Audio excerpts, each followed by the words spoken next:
வணக்கம். தமிழகத்தில் லோக்சபா தேர்தல் வாக்குப்பதிவு நடந்து முடிஞ்சிருச்சு.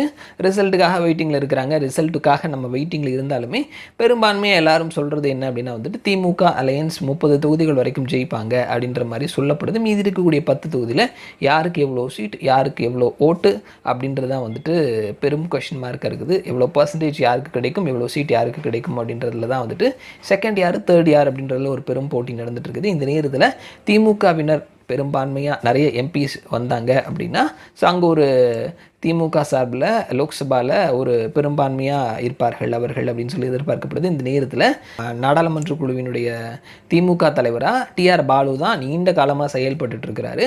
ஸோ அவருக்கு வயது 82 ஆகுது. ஸோ அவருக்கு பதிலாக ஒரு இளம் தலைவரை நாடாளுமன்ற குழுவினுடைய தலைவராக நியமிக்கலாம் அப்படின்ற ஒரு பேச்சுக்கள் இருக்குது. இளைஞர் கிடையாது, இளம் தலைவர். ஸோ அவரை விட வயதில் இளையவர் யாராவது ஒருத்தர் இருப்பாங்க. ஸோ அந்த தலைவர் தில்லியினுடைய ஒரு ஃபேஸாக இருக்கணும். அதே மாதிரி விவாதங்களில் நிறைய பங்கெடுத்துக்கக்கூடிய ஒரு பர்சனாக இருக்கணும். அதே மாதிரி மற்ற கட்சிகளோட ஒரு நல்ல ரிலேஷன்லையும் எல்லா கட்சிகளோடவும் கான்டாக்டில் இருக்கக்கூடிய ஒரு பர்சனாக இருக்கணும்.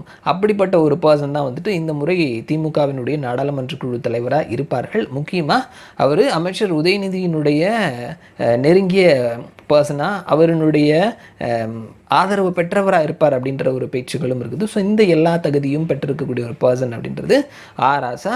அவர் தான் திமுகவினுடைய அடுத்த நாடாளுமன்ற குழு தலைவராக வருவார் அப்படின்ற மாதிரியான ஒரு பேச்சுக்கள் இருக்குது. இன்னொரு பக்கத்தில் நீங்கள் சொல்கிற எல்லா அடையாளங்களும் திமுகவினுடைய எம்பி கனிமொழி அவங்களுக்கும் பொருந்தி போகுது. ஸோ அவங்க எல்லா கட்சிகளோடவுமே ஒரு நல்ல ரிலேஷனில் இருக்கிறாங்க.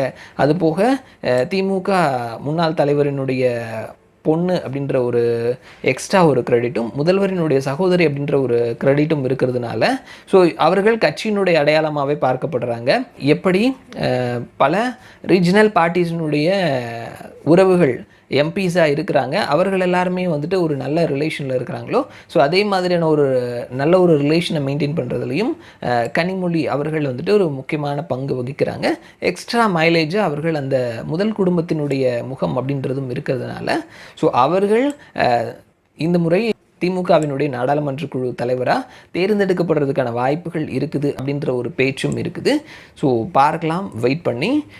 திமுகவில் பல மாற்றங்களை எலெக்ஷனுக்கு அப்புறம் நம்ம பார்க்க போகிறோம் அப்படின்றத பல செய்திகளை நம்ம பார்த்துட்ருக்குறோம். அது மாவட்ட செயலாளர்களிருந்து, அமைச்சரவை மாற்றத்தில் இருந்து, உள்ளாட்சி தேர்தலுக்கு தயாராகிறதுல இருந்து பல மாற்றங்கள் எலெக்ஷன் ரிசல்ட்டுக்கு அப்புறமா திமுகவில் இருக்கும் அப்படின்னு சொல்லி எதிர்பார்க்கப்படுது.